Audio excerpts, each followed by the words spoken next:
The words to which I should like to call your attention this morning are to be found in that chapter which we read at the beginning, the third chapter of the book of Exodus, reading again verse 6. Moreover, he said, I am the God of thy father, the God of Abraham, the God of Isaac, and the God of Jacob. And Moses hid his face, for he was afraid to look upon God. I want particularly to deal with this great statement. I am the God of thy father, the God of Abraham, the God of Isaac, and the God of Jacob. Now, this is one of these great foundational statements, one of those statements which is vital and absolutely essential to an understanding of the Christian faith. It's a phrase that you will find repeated frequently in the Old Testament and in the New. That is why I say it is one of those basic and fundamental statements. And if we are not clear about this, obviously the whole of our position will be affected by that. It's a statement, as I want to try to show you, that is of great importance for the individual. It is also of great and crucial importance for the church, the gathering, the collection of God's people. And all that is put before us here in a very interesting manner. We find that what happened here was of inestimable value and worth to Moses as an individual. But it is still more significant and important with respect to the nation of Israel, of which Moses became the appointed leader. Now, let's look at this together and do so particularly in the light of its setting. The historical setting is not only interesting, but it's very important for us if we are to learn the full lesson of what happened here and, above all, the pregnant meaning of this great statement, this great assertion. I am the God of Abraham, the God of Isaac, the God of Jacob. You remember the setting. Moses, this extraordinary man, this brilliant man, this man who had been brought up as the son of Pharaoh's daughter, this man who, according to tradition, was greatly endowed with gifts in a military sense and in governmental sense, a man who could have been the chief man in the land of Egypt. He is here as just a shepherd. He'd had to escape for his life from Egypt, and he'd had to leave all the glamour and the pomp and the ceremony of the court. And here he is performing one of these most menial of all tasks, especially as it was regarded in those times. His circumstances, then, I say, were not only low, but they were very discouraging, and he'd been there for some 40 years or so. There he is then in this humble and humiliating condition and position. And the same was true of his people. He'd had to escape for his life because of his concern for his people, the children of Israel. They were down in Egypt. In the days of Joseph, they'd had a wonderful time there, but another king arose who knew not Joseph, another generation came, and the children of Israel were in a condition of bondage and of captivity, badly treated, derided and persecuted, and in an apparently hopeless state and condition. They had no arms, there was no possibility of their working up some kind of a rebellion and making their escape. The whole condition was one of utter dejection and of utter hopelessness. That, you see, was the position of Moses himself and the people to whom he belonged. The position seemed one of unrelieved gloom and darkness and hopelessness and despair. But, and this is the whole point, though it appeared like that to human eyes, that is not really the truth about the position. God does something. And this is the thing which we are going to study and consider together this morning. Here is an answer to all that, and it is the only answer. And it is still the same answer and still the only answer.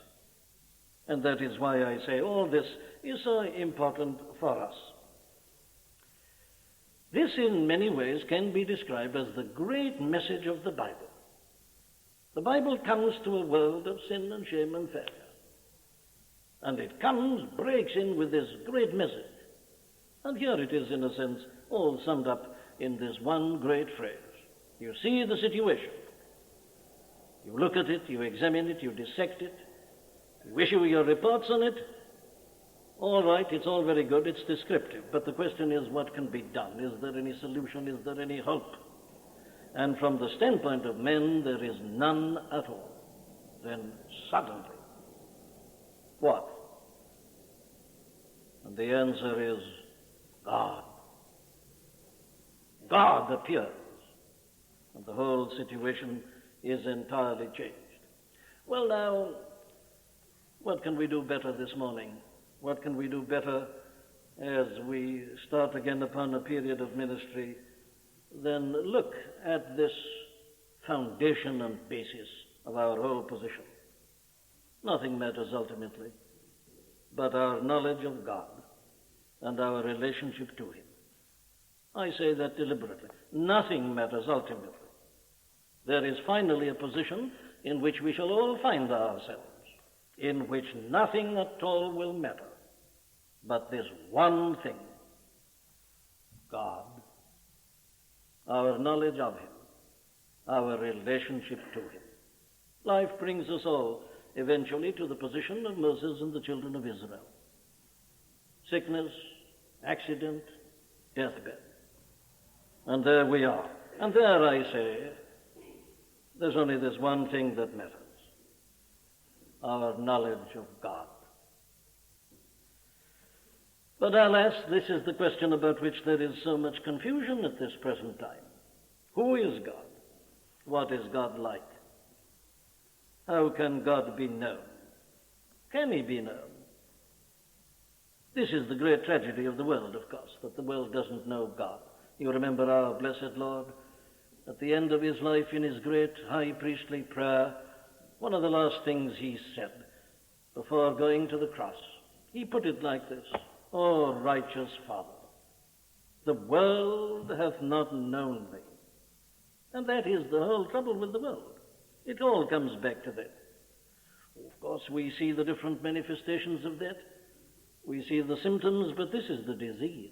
O righteous Father, the world hath not known Thee. That's why you get lawlessness. That's why you get indiscipline. That's why you get all these mounting problems of life and of society at the present time. This is the fundamental cause of trouble. The world doesn't know God, and it goes astray in all its thinking and its conceptions concerning Him. Well, here I say is the great question: who is God? What is God? What's He like? Can He be known? How can He be known? And the answer to all that is given us in this great foundational statement. And that is why I say the statement is repeated right through the Bible. You watch it, follow it, especially in the Old Testament, and you will see that it is one of those crucial statements. That's why God always uses it and applies it to Himself. Very well, then, let's consider what this means. And the first point we have to make, less, but it's absolutely essential, is, of course, the negative one. Who is God? What is God like? Can I know God? Well, now, what's the answer to that question? Well, the first answer to that question is the famous answer that was given by Blaise Pascal. He is not the God of the philosophers. You remember that great Frenchman, brilliant mathematician, Blaise Pascal, who lived 300 years ago. This brilliant thinker, this astonishing philosopher. He was a religious man, and he was concerned about these problems. And he had thought much about these matters, and then on that famous occasion, he had that wonderful experience. He met God face to face. God revealed Himself to him, and He put it on a bit of paper which he pinned inside his inner garment, and there it was always with him, the light, the glory. And then he goes on to say, the God of Abraham, the God of Isaac, and the God of Jacob, not of the philosophers. That's how he put it. And it is as essential today, if not more so, than it has ever been that we should start with this particular emphasis. What do I mean by that? Well, of course, what we mean by that is this, that God is not just some abstraction. What is your conception of God? How do people think of God? Isn't that the common way of thinking about him, that God is some sort of abstraction? And the philosophers, of course, have taught people to think like that. They talk about the uncaused cause. They talk about the absolute. They talk about ultimate reality. Today, the favorite phrase is the ground of all being. Or as some of them will put it, wherever you find love, you find God. But all this is abstract. Then God becomes nothing but a kind of abstraction. Now that's the God of the philosophers. And they talk about him and they write about him. And of course we all tend to do the same thing by nature. We don't stop to think. We don't consider the revelation. But our idea of God is of some vague, abstract something somewhere. And then, of course, it follows from that they go on to say this, that God is to be found and to be known, if even that is possible, as the result of intellectual effort, as the result of reasoning and thinking and understanding and argumentation. You work out your definitions and you bring forward your descriptions, and so, as the result of your great thinking, you arrive at this ultimate reality, this absolute, this great abstraction, which they call God. Now that, I think you'll agree, is the common idea with respect to God. That the whole thing is vague and nebulous, and that it is only these great thinkers, the great philosophers, who can arrive at some adequate conception. And that is what they tell you, the ground of being, and so on. Well, now, I say this great statement here teaches us surely once and forever that that is a completely false and wrong notion, and thank God it is. If that were true, well, then religion, experience of God, would be the prerogative of only certain exceptional people, very few in number, and the vast majority of us would be left in a condition of hopelessness and complete helplessness. But thank God it isn't true. God is not an abstraction. The God of the philosophers is non-existent. He is merely the projection of their own minds and their own thinking and their own meditations. That is not God. Well, what is God? Well, here's the answer. God is personal. I am. Now, this is the most blessed thing that one can ever come to realize in this world of time. God is a person. God is essentially personal. He speaks like that. I am. God isn't mere force. He isn't mere energy. He isn't mere power. We all tend to think like that of God, some great storehouse of power, impersonal. People talk about fate. People even talk about divinity in that wrong sense. There is a divinity that shapes our ends. No. It's God, personal, I am, who shapes our ends, not divinity even. Although divinity is in another sense true of God. But as it is commonly used, it is not only misleading, it is actually wrong. God, I say, is not to be conceived of in any of those ways whatsoever. Still less is he to be conceived of as the idols which men have made throughout the centuries and continue to make. Now, let me read to you the famous statement concerning the God of the idols, as it's put in the 115th Psalm, in order that we may get this contrast. Listen to the psalmist putting it. He says, wherefore should the heathen say, where is now their God? Then he answers, but our God is in the heavens. He hath done whatsoever he hath pleased. Then listen, their idols are silver and gold, the work of men's hands. They have mouths, but they speak not. Eyes they have, but they see not. They have ears, but they hear not. Noses have they, but they smell not. They have hands, but they handle not. Feet have they, but they walk not. Neither speak they through their throat. They that make them are like unto them. So is every one that trusteth in them. O Israel, trust thou in the Lord. He is their help and shield. Now there, you see, by contrast, we get this vital and important truth brought before us. That God is not merely something created by men, not like those idols. People called them God, and they worshipped them, and they took their offerings and their sacrifices to them. They built temples to them, and they were highly religious people. But the point is that their gods have no being.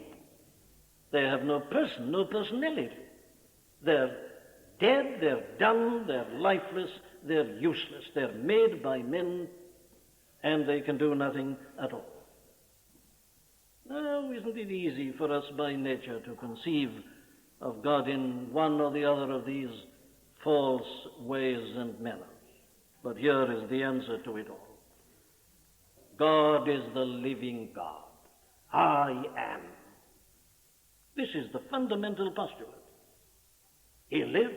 He is. He is the author of all being. He is essential being in and of himself. There is no life apart from him. He thinks.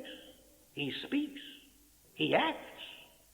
Now, you will find running right through the Bible this great contrast which is always drawn between God and every conceivable form of idolatry, whether it is the crude form of making a god or an idol out of gold or silver or out of wood, or whether it's your modern sophisticated philosopher talking about his absolute or the ground of all being. This is the great contrast. The living God. You remember Paul preaching in Thessalonica. And this is what he did. He reminds them in the first chapter of his first epistle to the Thessalonians, after he'd been from there just a short while. He says, you know, everybody's talking about you, and they bear record of what? Well, of how you turned from idols to serve the living and the true God. He's not only the true God in contradistinction to the false gods, the fatuity, the vacuity of the idols, but he's the living God. This is the thing. You see, those other gods, men made them, put them on a shelf, worshipped them, and then they had to carry them about. They could do nothing. They give them, as he says, hands and feet and eyes and noses and so on, but they're of no value to them. They can't do anything, and yet they worship them as gods. They're dead, they're dumb, they're useless. But God is the living God. Well, here, you see, is the whole message of the Bible. It starts off, in the beginning, God created. Now, that's personal. That's living. God created the whole cosmos. It is God who sustains it in his providence. This, then, is the great thing which we must always grasp, the thing that was brought out so clearly here on this occasion when Moses was there that afternoon looking after the sheep and expecting nothing at all, probably had given up, thinking in utter despair, feeling the whole position was hopeless. Suddenly, God, this living God, appears and speaks and says, I am. Very well. We start by saying, therefore, that God is personal and living and acting. And that leads us to emphasize the fact that he is a God who reveals himself. No man by searching can find out God, says the Bible. It was when the world by wisdom knew not God, that it pleased God by the foolishness of preaching to save them that believe, Paul reminds the Corinthians. Now, you see, that is the exact opposite of what people think today, that you arrive at a knowledge of God by your thinking, your understanding, your philosophizing, but you don't. It never has been done. It never can be done. This is the way, and thank God for it. This living God chooses and pleases to reveal himself. Now, he says here to Moses, I am the God of Abraham, I am the God of Isaac, and I am the God of Jacob. What he was telling him was this: I'm the God who appeared to Abraham, the founder of your nation, when he lived as a pagan in Ur of the Chaldees. I'm the God who appeared to him and spoke to him and led him out and told him that I was going to take him to a new country and that I was going to make of him a nation. I'm the same God. I revealed myself to Abraham. You read the accounts of that in the book of Genesis. It's most illuminating and most comforting, as well as being most instructive. God revealed himself. He suddenly appears. He did exactly the same with Isaac, and he did exactly the same with Jacob. You remember that night, that terrifying night in his experience when Jacob was escaping from the wrath of his brother Esau, who was threatening to kill him, and he has to run away from home, and there he finds himself the first night, absolutely isolated, no one with him, not knowing where he was going. It cut free from all the past, and there he is, and in utter weariness, physical weariness, he puts himself down to rest and to sleep with nothing but a stone as his pillow. And God, the God of Peniel, the God of Jacob, God appeared to him, God spoke to him, God of Bethel rather. He appeared to him and spoke to him.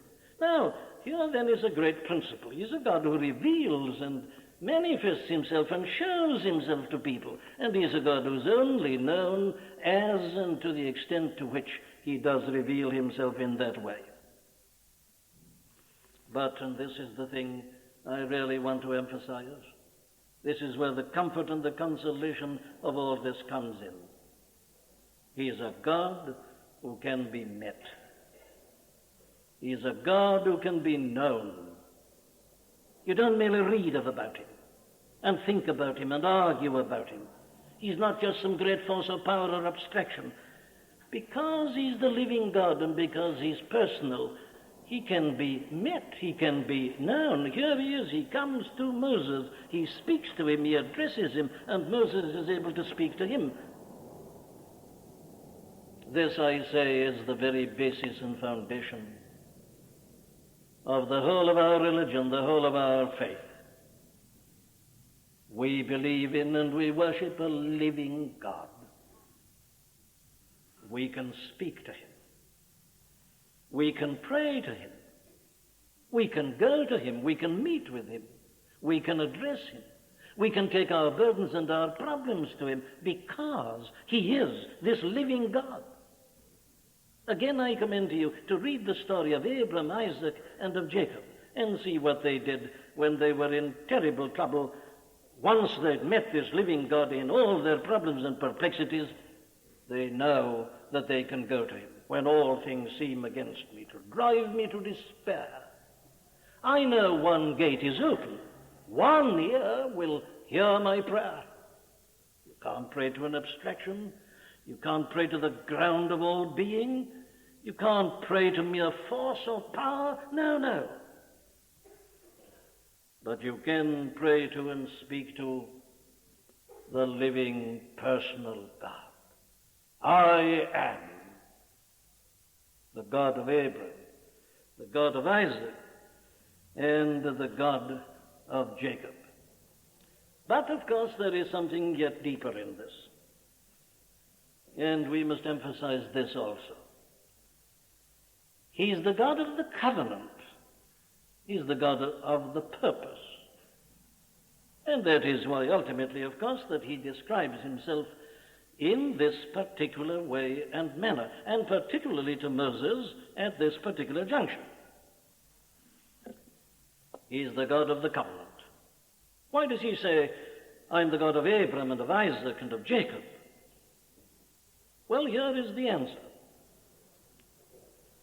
He's the God who has covenanted himself to do certain things. And here, you see, we get the whole basis and foundation of the Christian revelation and the Christian way of salvation. Now, let me put it to you like this. There were men 200 years ago, and of course there are still such people, and I suppose we all of us by nature tend to subscribe to this kind of view, people who were called deists. Now, the deists believed in God. They believed in a personal God. They believed in a God who had created the whole universe, God the Creator. And they believed everything you may want to say about the power of God and the ability of God. But this is what they taught. They said that God, having made this world, had ceased to be interested in it from that point. They took up their famous illustration. They said God, in his relationship to this world, is similar to the relationship between a watchmaker and a watch. The watchmaker makes the watch. There's a lot of intricacy. He puts in all the wheels and the springs and everything else, and he puts in the balance and he winds it up. And then he puts it down and he's finished with it. He's made it, he's set it going, but he doesn't interfere with it. He isn't constantly doing something to that watch to keep it going. No, he's made it, he's put it down, there it is. It has to get on with it, as it were. Now, that was the God of the deists, and there are many people today who seem to think of God in that particular way and manner.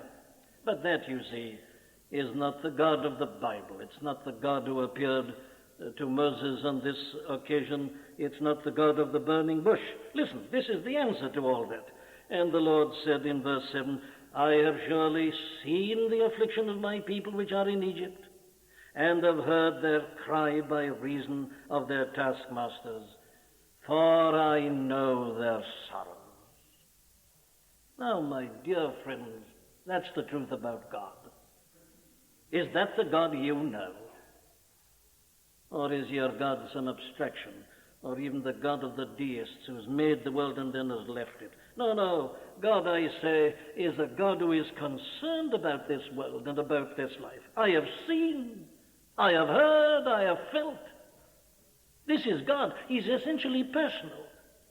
And if we don't always think of him in this way as living and personal, I say we are not believing in the true and the living God. He is the God, in other words, of love and of mercy and of compassion. He is a God who knows all about us and is concerned about that. Listen to the psalmist putting it in Psalm 103. He knoweth our frame. He remembereth that we are dust. He hasn't merely made us and then allowed us to get on with it and suffer as much as we like. He hasn't abandoned us. He's not indifferent to us. He's not impassive. No. Like as a father pitieth his children, so. That's it. Now, this is, I say, of vital importance. Or listen to a writer of a hymn putting it.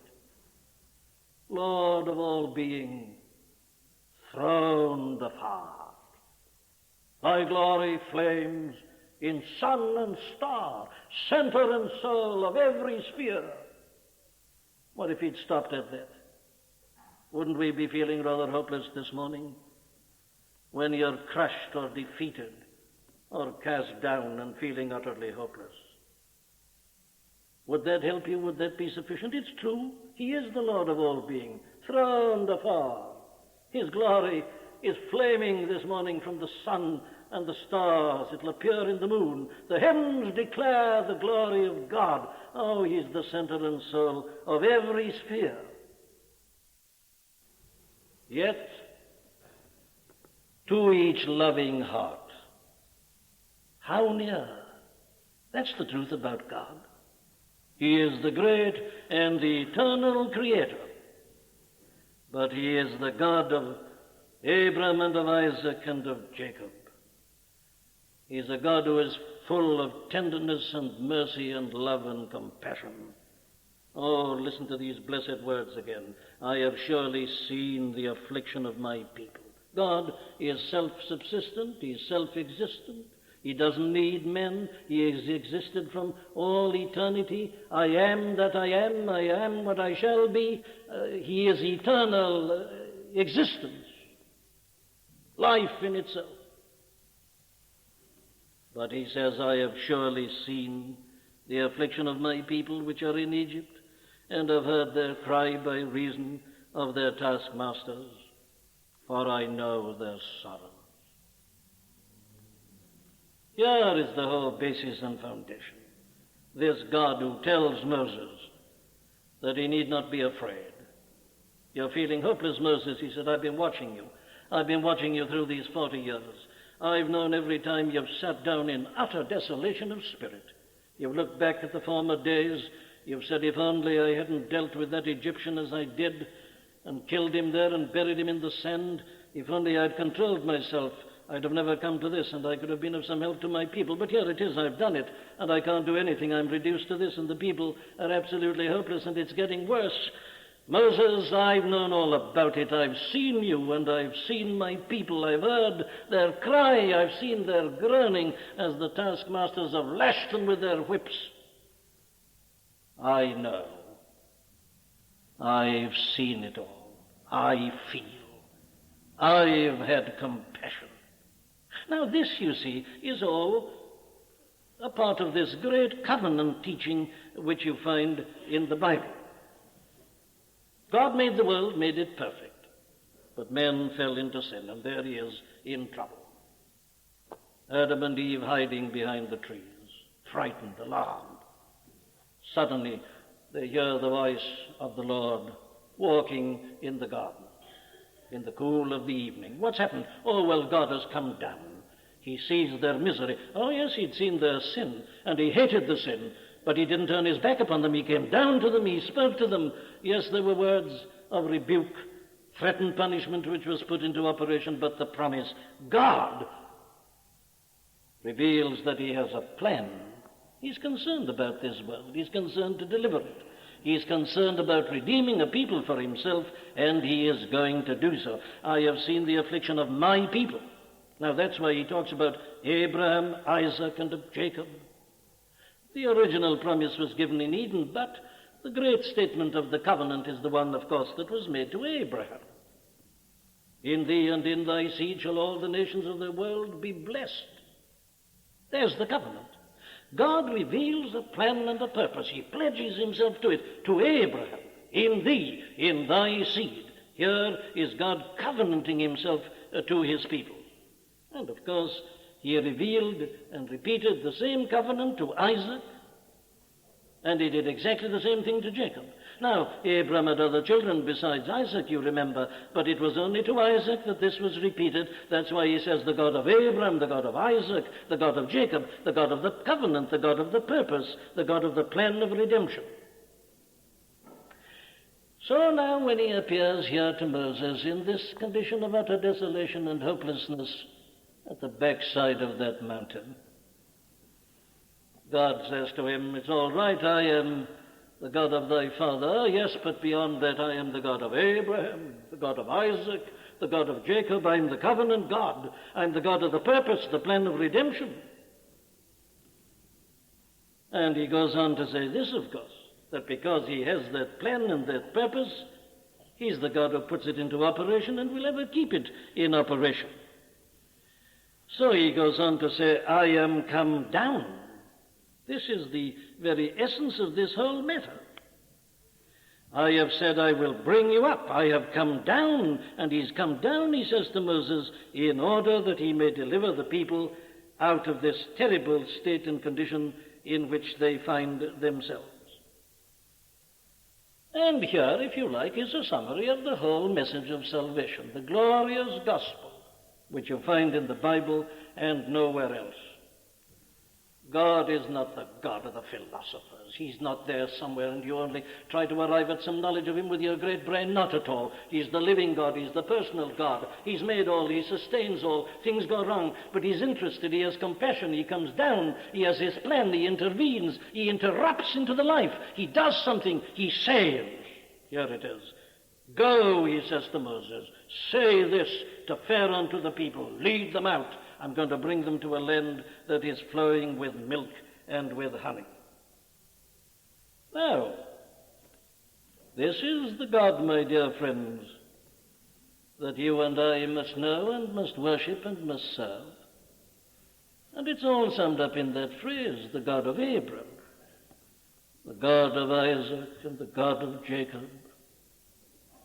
I'm the same one, he says to Moses, and I have now come to tell you about the next step in my great plan and in my great purpose. And you go on through your Bible, look out for this description of God, and you'll find it. You remember Peter, after healing that lame man at the beautiful gate of the temple, And when the authorities came crowding together and everybody was filled with curiosity as to how these men had been healed, and Peter says, the God of Abraham and of Isaac and of Jacob, the God of our fathers, hath raised up his holy child Jesus. You see, it's always the same. And it has continued ever since. So God is personal. And God is the God of the covenant. In other words, he's not only personal, but he cares. He has a heart. He feels. I have heard their cry. I know their sorrows. Everything you can postulate about a person and about personality, postulate it in God. It's all there. The heart of the eternal is most wondrously kind. Very well. But let me emphasize just one other thing before I close, and it's all here implicit in this great statement. He's a changeless God. I am the God of Abraham, the God of Isaac, the God of Jacob. Don't be in any doubt, he says to Moses, as to who I am. I am the God of those men, the God of your fathers. Now, remember this, that some 600 years have passed since the time of Abraham. 600 years. But God assures his servant Moses that he is still the same God. He doesn't change. Again, the 103rd Psalm puts it very perfectly. He made known his ways to Moses, his acts unto the children of Israel. That was probably some 400 years after Moses, I mean. Here it is 1,000 years after Abraham, but you see, it's still the same God. This is the point that God wants to bring home to Moses. That he is the same God. He is the changeless God. It's all in the two words, I am. It is only God who can say that. I am. I am that I am, he says later on. But it's the same thing. This great name Jehovah. I shall be what I shall be. Yes, but that is because he is. He always was this. I am. It's an eternal I am. And it cannot change. It is the changeless, the everlasting. It is the eternal God. God not only doesn't change, I'll go further. And this is the glory of God. He cannot change. God cannot change. God cannot deny himself. God cannot be tempted with evil. God cannot lie. Those are all quotations from the Scriptures. And God cannot change. Why? Well, because he is the Father of lights, with whom is no variableness, neither shadow of turning. 1,000 ages in his sight. They're nothing. 1,000 years is but as one day, and one day is as 1,000 years. Isn't it good to realize this morning? That God is, and ever will be, as he always has been. And he cannot change. Change and decay in all around I see. O thou who changest not, abide with me. But not only is he a God who doesn't change and who cannot change, he doesn't forget his purpose. He doesn't forget his promise. He doesn't forget his covenant. Now, he may appear to do so. To Moses there as a shepherd at the backside of the mountain, to the children of Israel groaning under the taskmasters down in Egypt, it appeared, of course, as if God had forgotten all about his covenant. It's all very well to make a great promise to a man like Abraham 600 years ago, but what of it? Where is the promise of God? Where is God? Look at this. Look at the position. Look at the facts. God appears at times to forget his purpose and his promise. But at the very moment when you think so, at the very depth of your dejection, he will come, if you're his child, and he'll say to you, I am the God of Abraham, Isaac, and of Jacob. I'm the God of the covenant. I'm still the same God, and the covenant still abides. It doesn't change at all. So he is simply reassuring Moses, I haven't abandoned you. I'm not unaware of what is happening to you. I have surely seen. I have heard. I know their sorrows. They are still my people, in spite of what is happening to them now, and they are still a part of my purpose and my plan that, like myself, is changeless and absolute and eternal. And you can add to that this comforting thought, that circumstances cannot affect him. Circumstances can make no difference to him, nor to the glory of his power. That's the comfort he gives Moses at this point. If God had spoken to Moses and had said, I'm very sorry and I'm going to see what I can do, it wouldn't have helped Moses. But God speaks to Moses and he says, go, speak to Pharaoh, speak to the people. But the thing's impossible. Who am I, says Moses? I'm no man to speak. And Pharaoh's got great power, and he's got his great chariots and his horsemen and his great military power and prowess. Well, who am I? What are my people? Go, says God. And when God says go, he means I will be with you. And that's his promise. I will be with you. Say that I've sent you. The might of Pharaoh and all his pomp and glory and power means nothing to God whatsoever. He is the great Jehovah I am. He made everything out of nothing. It all depends upon him and upon the word of his power. So circumstances make no difference to God. And all this foolish talk about the 20th century and its knowledge is so laughable.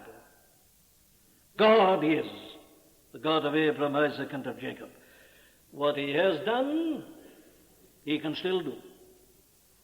Moses, says God to him, I'm the God who brought Abraham out of Ur of the Chaldees and gave him the land of Canaan. He'd got nothing, I gave him all.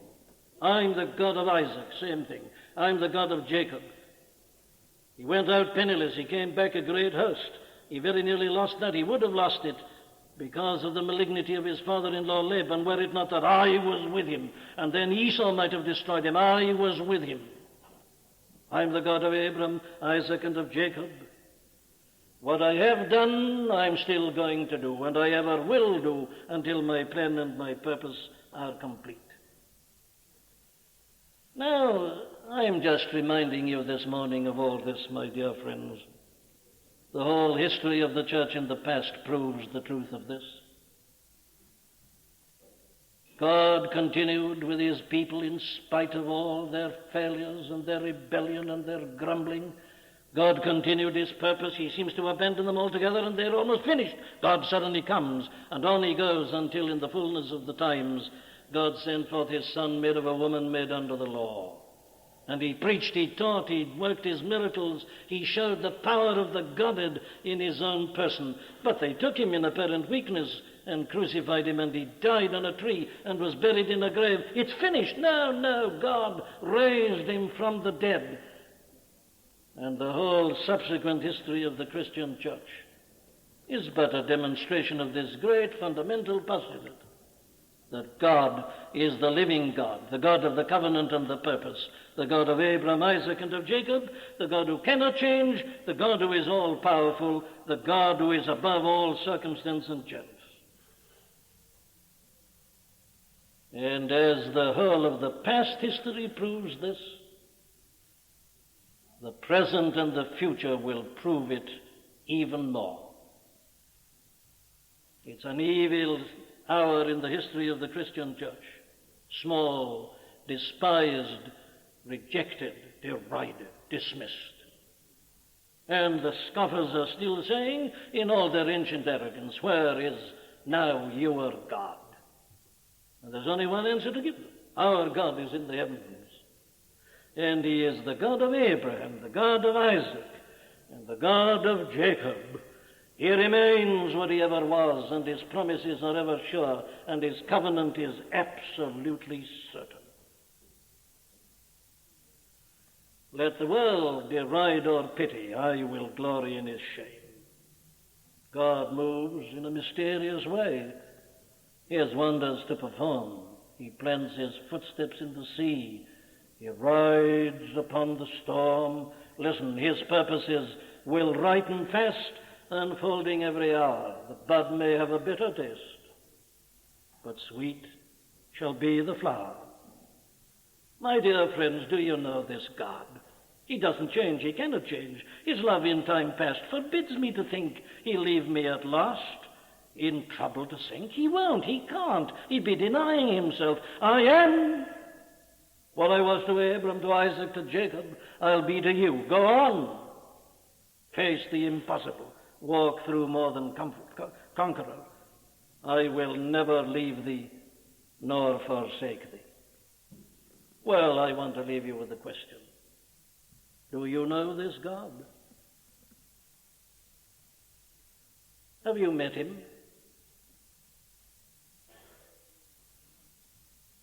Have you ever known this experience on the backside of the mountain? Tell me, my dear friends, has God interrupted into your life? That's what he did here, you see, with Moses. I'm not asking you about your philosophical notions about ultimate reality or the ground of all being. I'm not interested in such things. All I want to know is this. Have you ever met the living God? Do you know him?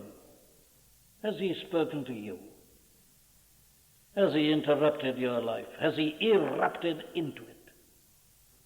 Has he changed everything for you?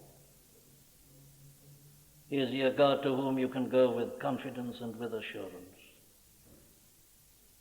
Do you know the way to draw nigh unto him? Here, I say, is the one thing that matters in life. Oh, the danger of resting upon religion, upon observances. They're all right, but my dear friends, they're no substitute for the real thing. The essence of the whole biblical teaching is that God is. I am. He's personal. You go to him, and in Christ you say, Abba, Father, my God. Oh, the vital importance of knowing this. Oh, the comfort of knowing this. I say again, when all things seem against me to drive me to despair, I know one gate is open. One ear will hear my prayer. Do you know him, I ask? Can you say quite honestly, the God of Abram praise, who reigns enthroned above, ancient of everlasting days, and God of love? Jehovah, great I am, by earth and heaven confessed. I bow and bless the sacred name forever blessed. Listen, he by himself hath sworn, I on his earth depend. I shall on eagle's wings upborne to heaven ascend. I shall behold his face, I shall his power adore, and sing the wonders of his grace forevermore. Very well. Can you end by saying this then? Hail Abraham's God and mine. I join the heavenly lays. All might and majesty are thine, and endless praise. Abraham's God and mine. Let us sing that great hymn of Thomas Oliver's, hymn number 12. The God of Abram praise, who reigns enthroned above, ancient of everlasting days and God of love. Hymn number 12.